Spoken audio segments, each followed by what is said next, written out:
ബീഹാറിൽ ആദ്യഘട്ട വോട്ടെടുപ്പിനുള്ള മത്സരചിത്രം തെളിയുമ്പോഴും മഹാസഖ്യത്തിലെ പ്രതിസന്ധി ഒഴിയുന്നില്ല. സഖ്യത്തിന്റെ ഭാഗമായി ലഭിച്ച 6 സീറ്റിന് പുറമെ 3 മണ്ഡലത്തിൽ കോൺഗ്രസിനെതിരെ സ്ഥാനാർത്ഥിയെ നിർത്തും എന്നാണ് CPI നിലപാട്. പ്രതിസന്ധി തുടരുന്നതിനിടെ 143 മണ്ഡലങ്ങളിൽ RJD സ്ഥാനാർത്ഥിയെ പ്രഖ്യാപിച്ചു.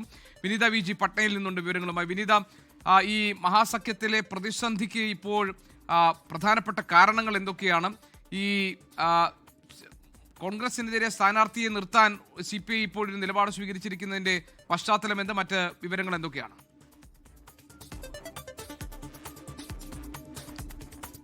ഇടതു പാർട്ടികളും അതോടൊപ്പം തന്നെ കോൺഗ്രസും കൂടുതൽ സീറ്റ് ആവശ്യപ്പെട്ടതോടുകൂടിയാണ് മഹാസഖ്യത്തിലെ പ്രതിസന്ധിക്ക് ഇടയാക്കിയത്. ആ പ്രതിസന്ധി മഹാസഖ്യത്തെ സംബന്ധിച്ചിടത്തോളം തെരഞ്ഞെടുപ്പിൽ വലിയൊരു മഹാപ്രതിസന്ധിയിലേക്ക് തന്നെയാണ് സഖ്യത്തെ എത്തിച്ചിരിക്കുന്നതെന്ന് കൂടി നമുക്ക് പറയേണ്ടി വരും.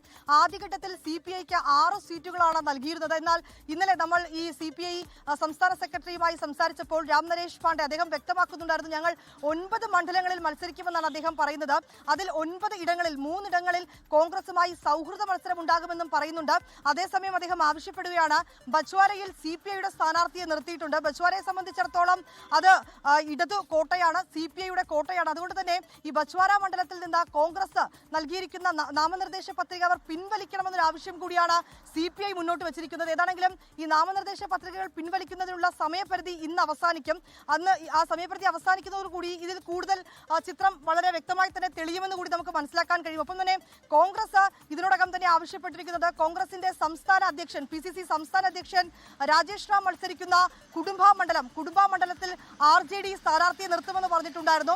അവിടെ നൽകിയിരിക്കുന്ന നാമനിർദ്ദേശ പത്രിക RJD പിൻവലിക്കണമെന്ന് ഇന്നലെ സംസ്ഥാന നേതൃത്വവുമായി സംസാരിച്ചപ്പോൾ ട്രഷറർ അദ്ദേഹവും വ്യക്തമാക്കിയിട്ടുണ്ടായിരുന്നു. നമ്മളോട് തന്നെയാണ് അദ്ദേഹം അക്കാര്യം വ്യക്തമാക്കിയത്. ഇപ്പോൾ നിലവിൽ 143 സ്ഥാനാർത്ഥികളുടെ പട്ടികയാണ് RJD പ്രഖ്യാപിച്ചിരിക്കുന്നത്. ഈ 143 പട്ടികയിൽ നിലവിൽ കുടുംബ മണ്ഡലത്തിലുള്ള സ്ഥാനാർത്ഥി ഇല്ല. അതിൽ കുറെ കൂടി സ്ഥിരീകരണത്തിലേക്ക് എത്തേണ്ടതായിട്ടുണ്ട്.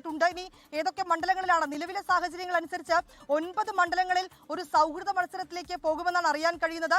കോൺഗ്രസും CPIയും RJDയും പരസ്പരം ഈ മണ്ഡലങ്ങളിലൊക്കെ തന്നെ സ്ഥാനാർത്ഥികളെ നിർത്തുന്നുണ്ട്. പക്ഷേ പരസ്പരം ഒരു ധാരണയിലെത്തി ഏതെങ്കിലും മണ്ഡലങ്ങളിൽ നിന്ന് സ്ഥാനാർത്ഥികളെ നാമനിർദ്ദേശ പത്രികകൾ അവർ പിൻവലിക്കുന്നുണ്ടോ എന്നൊക്കെ കൂടിയാണ് ഇനി അറിയേണ്ടത്. അതിനുള്ള സമയപരിധി ഇന്ന് അവസാനിക്കാനിരിക്കെ വലിയ ഒരു ആശങ്കയും പ്രതിസന്ധിയും ഇപ്പോഴും സഖ്യത്തിനുള്ളിൽ ഉണ്ട് എന്ന് കൂടി തന്നെ നമുക്ക് പറയേണ്ടി വരും. ഇത് 1ാം ഘട്ടത്തിലെ സ്ഥാനാർത്ഥി പട്ടികയൊക്കെ ആ ഘട്ടത്തിൽ കൃത്യമായും RJD ഔദ്യോഗികമായി ഒന്നും തന്നെ പ്രഖ്യാപിച്ചിട്ടുണ്ടായിരുന്നില്ല. ഇപ്പോൾ ഈ 2ാം ഘട്ടത്തിലെ നാമനിർദ്ദേശ പത്രിക ഇന്ന് സമർപ്പിക്കുന്നതിനുള്ള അവസാന ദിവസമാണ്. ഈ ദിവസമാണ് 143 സ്ഥാനാർത്ഥികളുടെ പട്ടിക കൂടി പ്രഖ്യാപിച്ചിരിക്കുന്നത്. ഇതിൽ 24 വനിതകളടക്കമുണ്ട്. ഒപ്പം തന്നെ മറ്റ് പ്രമുഖ സ്ഥാനാർത്ഥികളൊക്കെ തന്നെ ഈ പട്ടികയിലുമുണ്ട്. അതേസമയം ചില പരാമർശങ്ങൾ ഈ സ്ഥാനാർത്ഥികളുമൊക്കെയായി ബന്ധപ്പെട്ട് നേരത്തെ തന്നെ BJP അടക്കം മുന്നോട്ട് വെച്ചിട്ടുണ്ടായിരുന്നു. അത് വിനീത VG ആണ് വിവരങ്ങൾ നൽകുന്നത് പട്നയിൽ നിന്ന്.